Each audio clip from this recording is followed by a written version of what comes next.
बिस्मिल्लाहिर्रहमानिर्रहीम, अस्सलाम वालेकुम। मैं हूं शहजाद हुसैन भट्ट और आज नए वीलॉग के साथ हाजिर खिदमत हूँ। नाज़रीन, ख़बरें हैं बहुत गरम और आज की सबसे बड़ी ख़बर जो है, तीन ख़बरें बड़ी हैं।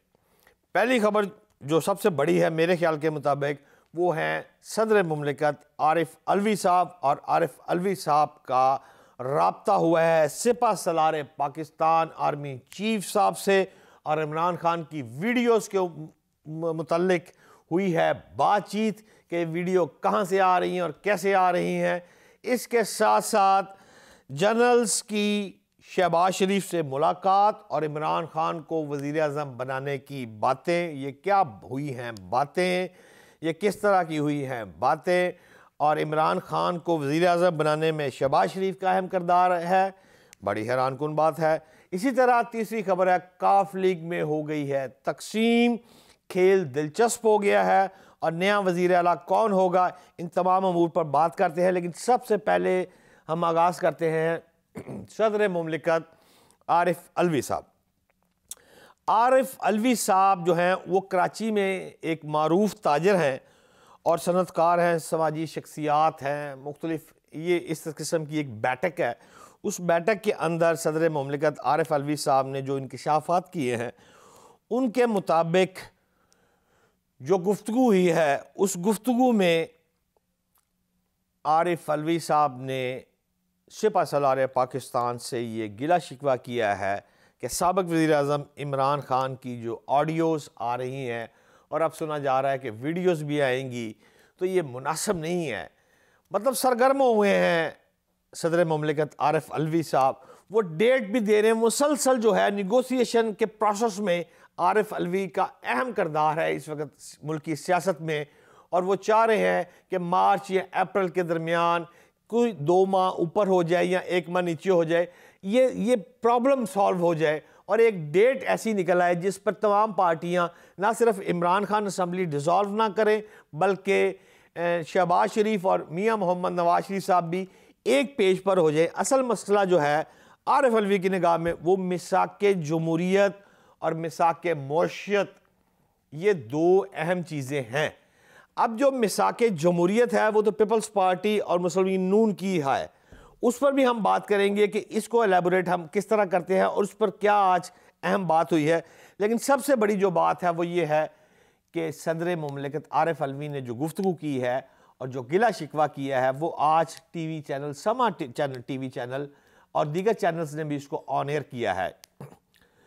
लेकिन इसके साथ साथ आरिफ अलवी साहब ने एक ट्वीट में इसको तरदीद किया है कि मेरी बात को तरोड़ मरोड़ कर कुछ पेश किया जा रहा है। हालांकि ऐसी बात नहीं है, लेकिन बातें तो बाद में, तरदीदें तो आती रहती हैं। लेकिन असल बात जो हमने भी चेक की है अपने ज़राए के साथ कि इमरान खान की ऑडियोज़ जो हैं उन पर पूरी PTI में कुछ तशवीश लाहक है कि ये मुनासिब नहीं है, ये किरदार कशी की जा रही है। कोई कह रहा है कि इमरान खान बैरून मुल्क चले जाएंगे, अब 6 माह साल जो है वो वहाँ रहेंगे, और आप देखें कि मुख्तलिफ एक प्रोपेगेंडा जो है वो इमरान खान के मुतल्लिक बहुत शिद्दत अख्तियार करता जा रहा है।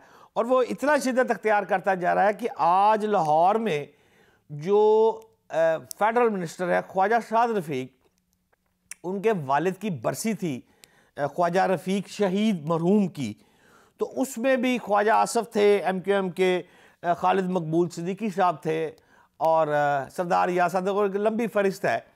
लेकिन उसमें भी पूरे प्रोग्राम में जो चलता रहा है वो इमरान खान के मुतल्लिक ही गुफ्तगू होती रही है कि इमरान खान पैसा खा गया, इमरान खान ने गड़ी बेच दी है, इमरान खान ने मुल्क डबो दिया है।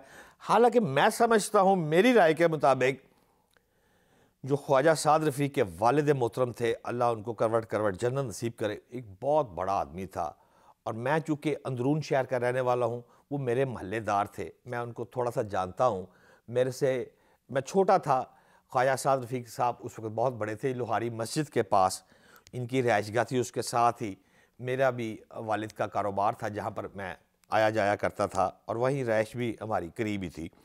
लेकिन जिस तरह ख्वाजा साद रफ़ीक के वालिद को शहीद किया गया था, वो एक जलसे से निकल कर आ रहे थे, और उस वक़्त उस जलसे से जब वो निकल कर आ रहे थे तो उन पर फायरिंग कर दी गई।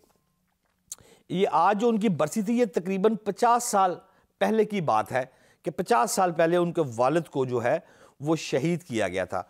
और उस वक़्त गुलाम मुस्तफ़ा खर साहब जो थे उनका तूती बोलता था, और रामे साहब थे, भुट्टो साहब ऊपर सरपरस्त आला थे। तो नारेबाजी भी हुई थी कि भुट्टो, रामे और खर को इस वक्त हिसाब देना पड़ेगा ख्वाजा मोहम्मद रफ़ीक शहीद की शहादत पर कि उनको गोलियां मार कर किसने इस तरह जाँ बहक किया है। हालांकि उस मेरा ख्याल के मुताबिक उस जो कट था आज लाहौर में, उस कट में ख्वाजा रफ़ीक की बरसी के ऊपर तमाम अफराद को ये बात करनी चाहिए थी कि ख्वाजा रफ़ीक कितना बड़ा आदमी था।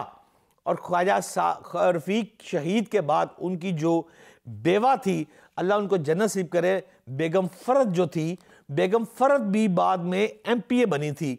उन्होंने शालमी में एक ताजर था जवेद अनायत भट्ट, उसको मुकाबले में 1985 की बात है जब उनका मुकाबला हुआ था, तो बेगम फ़रद जीती थी MPA की सीट पर। फिर एक लंबा प्रोसीजर है जिस पर ख्वाजा साद रफ़ीक और सलमान रफ़ीक तब छोटे थे, हम तो खैर बहुत ही निके से मुन्ने से होते थे तब, ये तब की बातें हैं। लेकिन आज ख्वाजा रफ़ीक शहीद की बरसी पर जो अफराद थे उन्होंने रफ़ीक शहीद के मुतल्लक बात नहीं की, मैं इस पर कुछ नाला हूँ। लेकिन उस मौके पर एक मारूफ साफ़ी ने बहुत बड़ी बात की है। उन्होंने ये बात कही है कि इमरान खान को प्राइम मिनिस्टर जब बने हैं तो उसमें बनाने में शहबाज शरीफ का किरदार था। ये अजीब सी बात उन्होंने की है, लेकिन हमने इस पर भी चेक किया है कि वो क्या बात थी। जब हमने चेक किया तो बात ये सामने आई है कि जनरल रिटायर्ड बाजवा, ISI के चीफ होते थे नवीद मुख्तार साहब। नवीद मुख्तार साहब जो थे वो 11 दिसंबर 2016 को DG ISI के तौर पर सामने आए थे और 25 अक्टूबर 2018 तक उनका टेन्योर ISI रहा। तो जनरल बाजवा साहब, नवीद मुख्तार साहब, जनरल रिटायर्ड फैज़ साहब, इन तीन अफराद ने शहबाज शरीफ को बुलाया था और शहबाज शरीफ साहब को कहा कि हम आपको प्राइम मिनिस्टर बना रहे हैं, तो इस मौके पर आप ये बताएं कि आपकी कैबिनेट जो होगी उसका वज़ीर दाखिला और वज़ीर ख़ारजा दो अहम पोस्टें हैं, उनमें कौन होगा। तो शहबाज शरीफ ने कहा कि ये मुश्किल सवाल है, मुझे सोचने का कुछ मौका दें। जिस पर उन्होंने कहा कि आपको हम प्राइम मिनिस्टर अगर बना दें तो आपकी राय क्या है। तो शहबाज शरीफ साहब ने कहा कि मैं तो एस्टेब्लिशमेंट का हामी हूँ और लाइक करता हूँ, ताहम ये जो कैबिनेट वाली बात आप फरमा रहे हैं, इस कैबिनेट में हम पूछेंगे अपने भाई मोहम्मद नवाज शरीफ से और मुस्लिम लीग नून की क़यादत से। जिस पर तीनों अफराद ने कहा कि प्राइम मिनिस्टर हम आपको बनाने की बात कर रहे हैं और पूछेंगे आप अपने बड़े भाई नवाज शरीफ से। तो कोई हैरान कुन अमर नहीं है, आप प्राइम मिनिस्टर आप हो, फैसले लंदन में हो, ये तो कबूल नहीं हो सकता। जिसके बाद शहबाज शरीफ ने ये फिक्र कहा कि अगर आप ये चाहते हैं कि मैं अपने भाई नवाज शरीफ को छोड़कर वज़ारत उस्मा ले लूँ, तो ये बात तो परवेज़ मुशर्रफ के दौर में भी चली थी, उस दौर में भी मैं अपने भाई को नहीं छोड़ सका था। वज़ारत उस्मा लेना मेरे लिए बहुत खुशी की बात है, लेकिन कैबिनेट में उनकी मशावरत के बगैर नहीं होऊंगा। जिस पर उनसे खुदाफिज बोला गया। उसके बाद जनरल फैज़, नवीद मुख्तार और जनरल बाजवा साहब ने अगली नशिस्त में इमरान खान साहब को बुलाया और उनको प्राइम मिनिस्टर ऑफ पाकिस्तान ये जो बने थे इनका ग्रीन सिग्नल दिया गया।